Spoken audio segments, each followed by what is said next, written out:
ng crunchy salad. Ito ang mga sangkap niya, guys. American lettuce, isang piraso, bell pepper, kalahati, yung may kulay, beetroot, patatas, 2, carrots, 2, zucchini, 2, parsley, kalahati. Yung beetroot, patatas, carrots, zucchini, iprito yan siya, guys. At ilagay natin siya sa bowl. Ganyan siya, guys, paglagay. Una, ang American lettuce, mais, at saka yung mga pritong mga sangkap na sinabi ko, guys. Ipaibabaw ang parsley.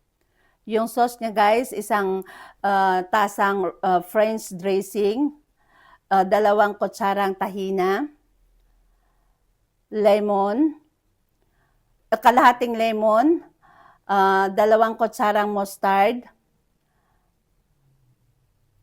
1 kutsarang honey, 1 kutsaritang paminta, 1 kutsaritang asin. Paghaluin yan siya, guys. Ganyan. Ihalo hanggang sa mahalong mabuti. Pagkatapos niyan, guys, ilagay sa ibabaw. Ganyan. Yan, ilagay sa ibabaw para masarap.